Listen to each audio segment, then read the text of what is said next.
Warning! Kinda Murdery contains adult themes, explicit language, and descriptions of violence. It is not suitable for anyone, and we recommend you stop listening now. True crime with a dash of the paranormal, the garish, the strange, and the darkly comic. I'm Zevon Odelberg, and you've found your way to Kinda Murdery, a place that means more than just murder. It's my very own pocket dimension, home to a curated collection of bizarre and compelling stories. The unsolved, the unsettling, and the unbelievable. I cover it all, just so long as it's kinda murdery. Today's episode is one of the most terrible, perhaps the most terrible murder stories I have ever encountered. The crime itself could hardly be more graphic, the victim more faultless, nor the fallout more tragic. And the decade-long domino effect of this particular murder only deepens the pall of horror cast by that which should not be. How does an alien-hunting cannibal, that's right, I said alien-hunting cannibal, walk free with the blessing of the state, while witnesses and family members remain forever incarcerated in a prison of recurrent horror, sleeplessness, alcoholism, and PTSD? Though evil forced the query, it is a good question, and one of several we'll grapple with here on the show today in an episode entitled Greyhound Horror and the Canadian Cannibal, the brutal beheading of Timothy McLean. But I almost called this episode simply Questions for Canada. Hello everyone, I'm your host Zevon Odelberg, and this is Kinda Murdery. Thank you for deciding to be here. As always, I'd like to acknowledge anyone living with a disability, and anyone whose family, friends, or loved ones may be living with a disability, physical or otherwise. I know what it's like, and I'm here for you. Remember that the challenges you face don't define you, and should never be a source of shame. You are not broken.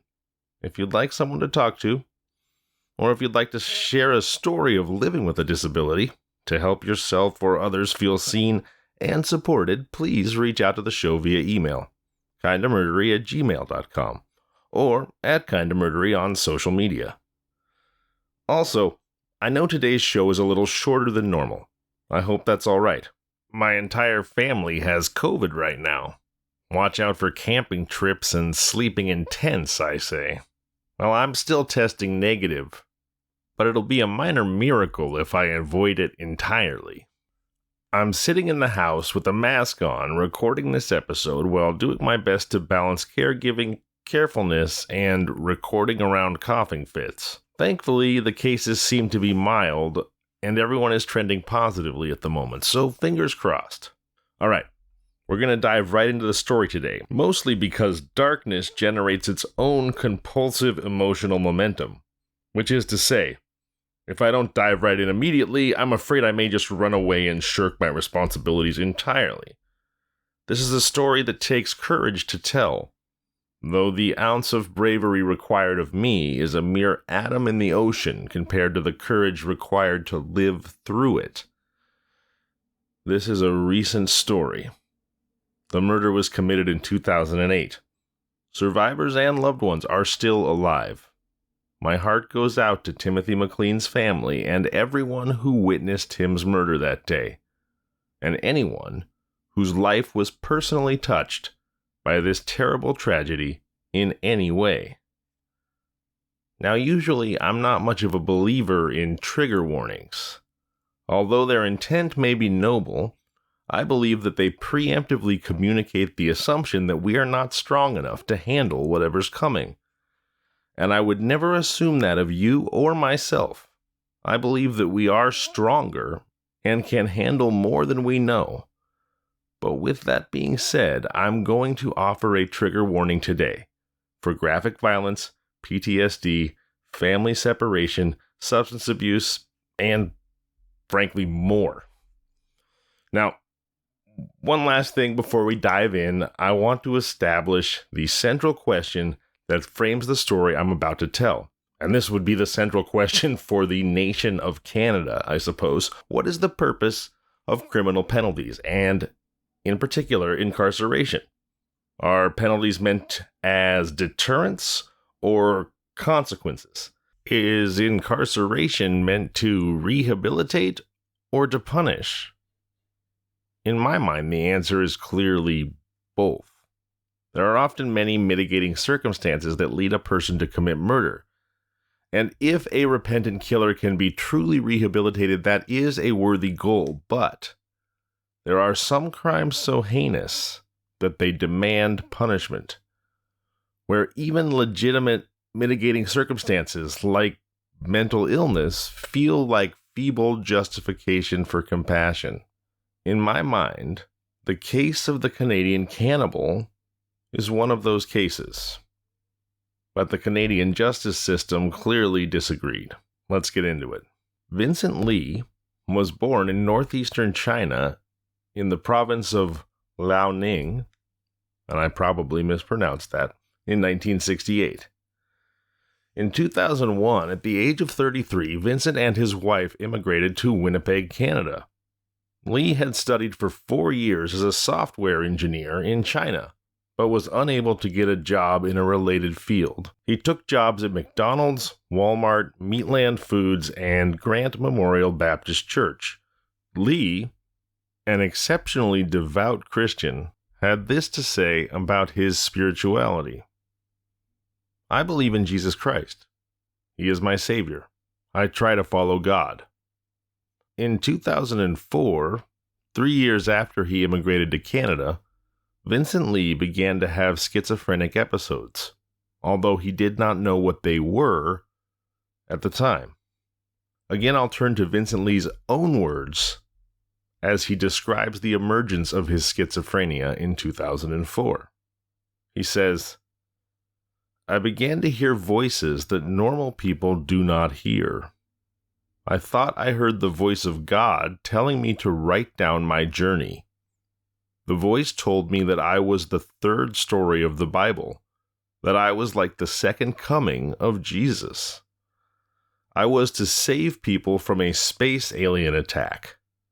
That is why I traveled around the country. I am not sure of all the places I went to. I now know that it was schizophrenia I was suffering from." That's the end of Vincent Li's words for now.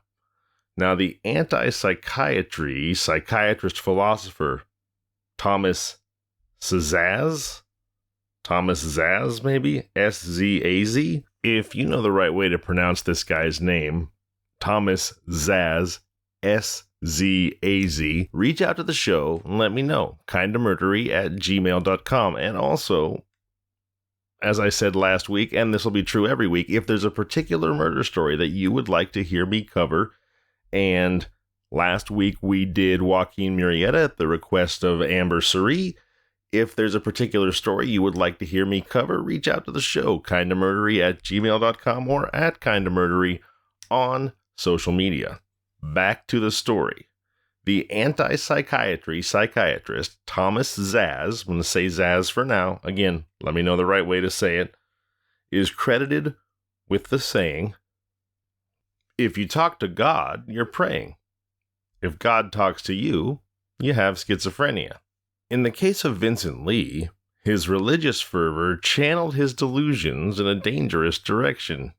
The potent combination of belief and mental illness left him uncritical of God's voice in his head telling him he was the second coming of Jesus, and it was his job to kill space aliens as the lone protector of humanity.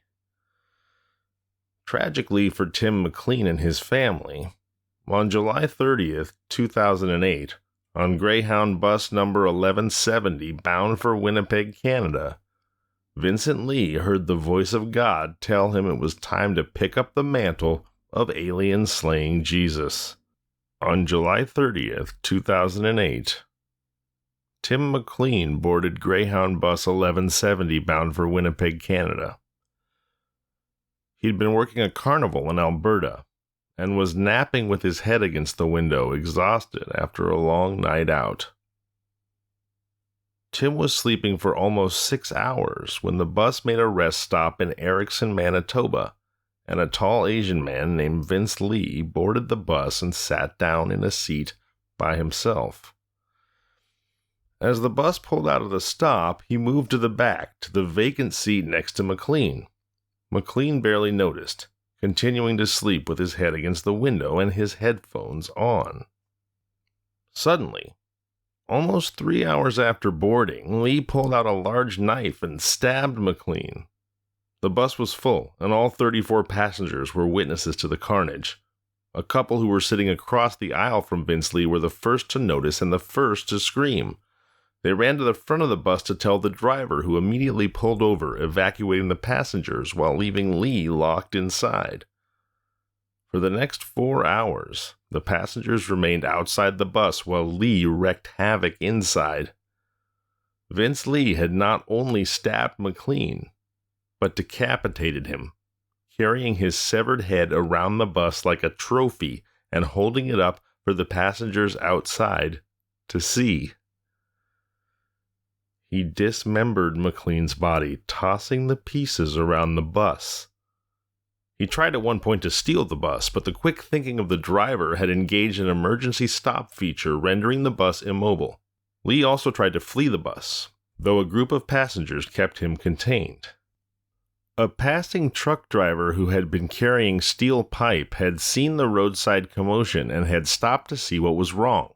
When the passengers told him what Li was doing, he grabbed a pipe from his truck and stood guard outside the doors until police arrived. When the Royal Canadian Mounted Police finally did arrive, they ended up in a standoff for over 2 hours. They watched as Vince Li paced back and forth up and down the bus, holding McLean's severed head. After some time, they even observed him eating the dismembered parts of McLean's body. Oh, God. The standoff finally ended when Li tried to escape by breaking a window. The police caught him, shot him twice with a taser, and handcuffed him, placing him in the back of a police cruiser.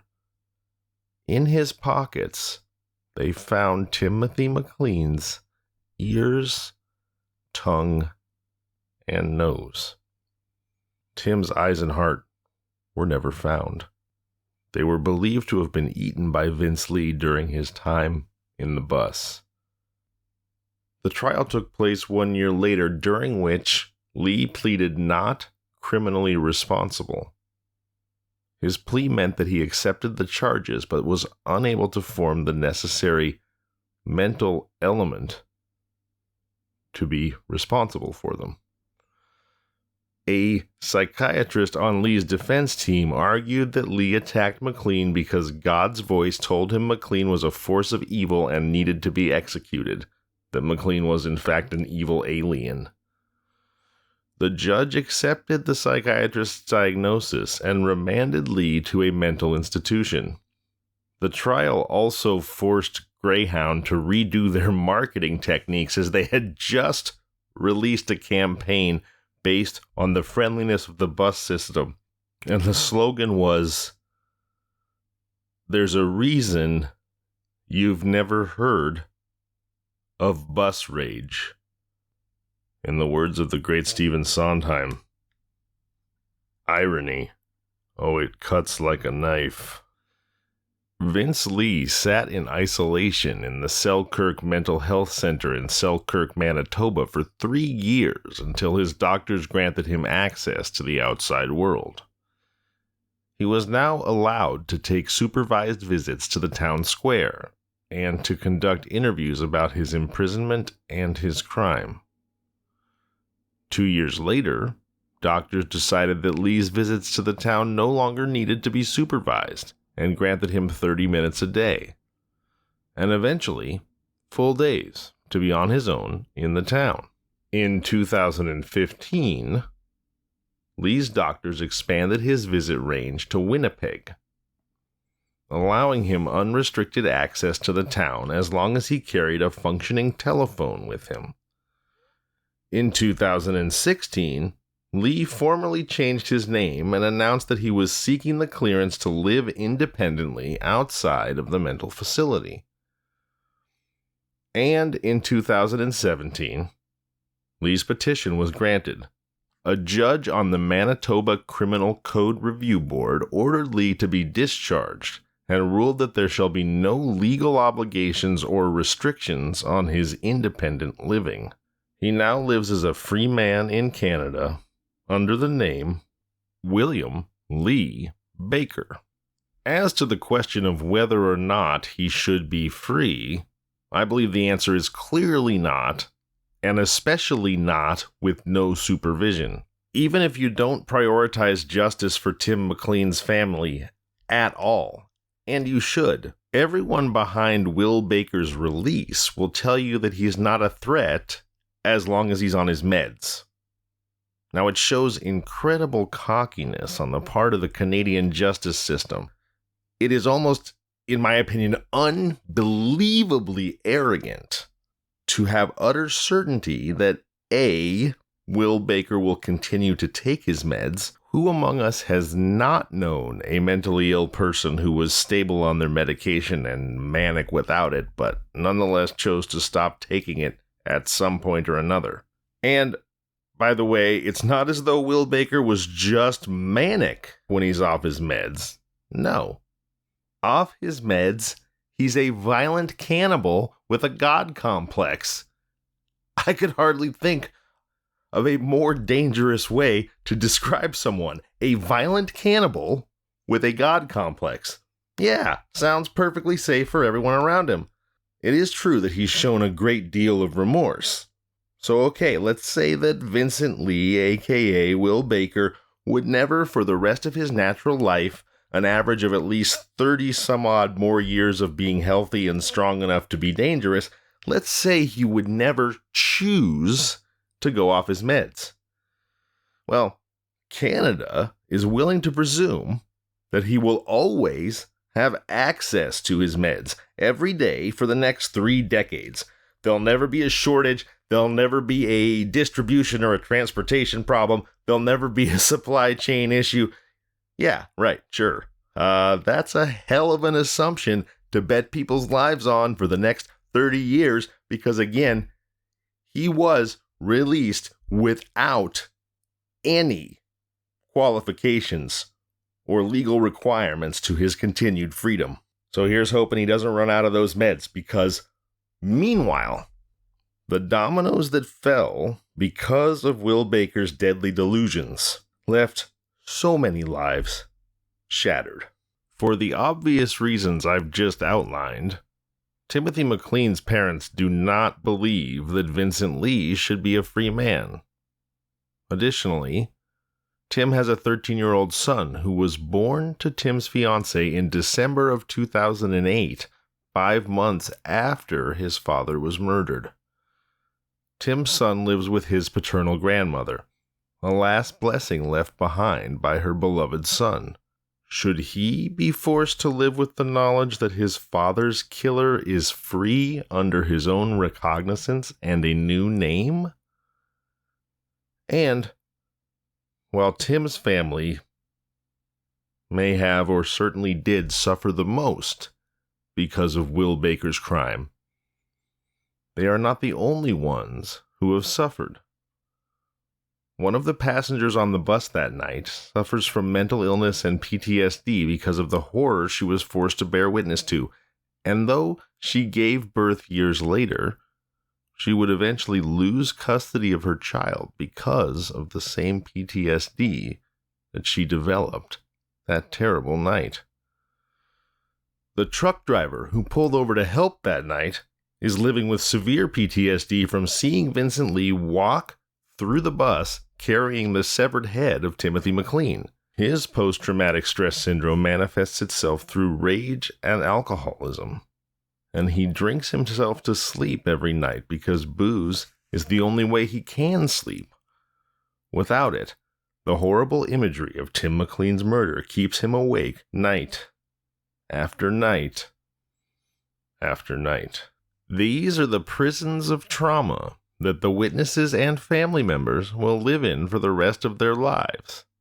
And, while it's to his credit that Vincent Li, aka William Li Baker, has expressed great remorse over the murder he committed, and that remorse will keep him from ever being happy for a single day in his life. While that great regret is laudable, I find myself forced to ask again, for the safety of others, and in the interest of justice for his victims and their families, should Vincent Li be living unincarcerated?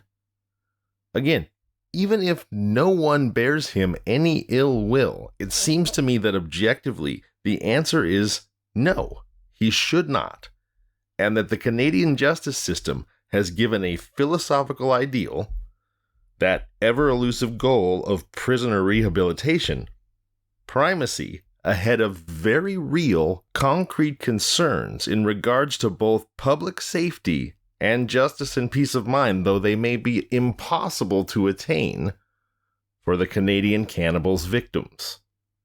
And there's one last thing that bothers me.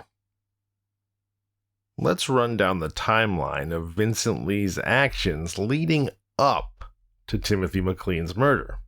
From January to June 2008, Li works at the Clairview Mall Walmart in Edmonton as a janitor, mechanic, and later as a cashier. He mostly kept to himself, though staff there said he was let go after a disagreement with a fellow employee. Then, in July 2008, he returns to his newspaper delivery job. On the morning of July 28, 2008, Li delivers his last set of newspapers. Midnight, on July 28th in Edmonton, he boards a Greyhound bus bound for Winnipeg. On July 29th, around 6 p.m., Li gets off the bus in Erickson, Manitoba, with at least 3 pieces of luggage. He spends a long time in the M&M grocery store and then, according to one witness, passes the night on a park bench. On the morning of July 30th, the day that Tim McLean was killed, from the park bench, he sells his new laptop computer to a 15-year-old boy for $60 and tosses in the computer bag for free. He spends most of that afternoon in an alley beside the grocery store. Shortly before 6 p.m., Li boards the fateful bus heading to Winnipeg, which is carrying Tim McLean and 35 other passengers.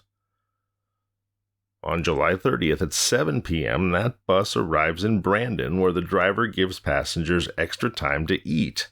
At 7:30, the bus departs, with the movie Zorro playing on the TV screens. At approximately 9 p.m., the attack takes place about 10 kilometers east of Portage la Prairie, Manitoba. According to some of those on board, the bus driver ushered all the passengers out of the bus while the attack was taking place and disabled the bus so it could not be driven away. July 31st, 1:38 a.m., Li allegedly broke a window on the bus, threw out a knife and scissors, and then jumped out. He was immediately arrested by the Royal Canadian Mounted Police. August 5th. In a brief court appearance, Li's only words were to ask the judge, "Please, kill me." That's heavy. And that certainly seems like a remorseful person. But I gotta tell you, selling the computer for $60 on the morning of the murder, that bugs me. It suggests a rational person who knows he will soon have no need of the new laptop, as opposed to someone who was seized by sudden madness and decided to commit a cannibalistic murder. Perhaps Vincent Li, aka Will Baker, didn't know that Tim McLean would be the alien he was destined to kill, but essentially by basically giving away his laptop on the day of the murder, especially since he had 3 other bags, so it's not as though he was meaningfully unencumbering himself by selling the computer. Selling it suggests a man that may have known murder was in his immediate future.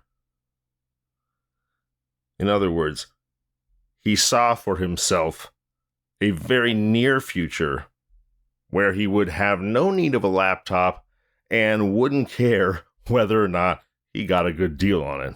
In fairness, I do believe that Vincent Li's remorse is genuine, but because of the possibility that he could lose access to his medication or simply decide to stop taking it, because that possibility even exists at all, regardless of whether it ever occurs, the Greyhound cannibal should not be living free and unincarcerated.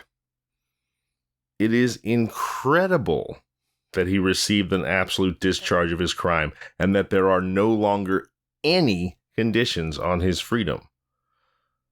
Will Lee Baker has demonstrated that he is capable of horrific destruction, and he should not have total freedom on the grounds that as long as he takes his meds he isn't dangerous anymore, any more than a civilian should be given a hand grenade to carry through town because, after all, as long as the pin isn't removed, a hand grenade is completely safe. Right? I'm Zevon Odelberg, and this has been Kinda Murdery. If you've enjoyed today's Kinda Murdery, please tell your friends and family, tell strangers, leave a review. It's the best way to ensure that I can keep telling that special brand of bizarre and terrible tales that you'll only find here on Kinda Murdery.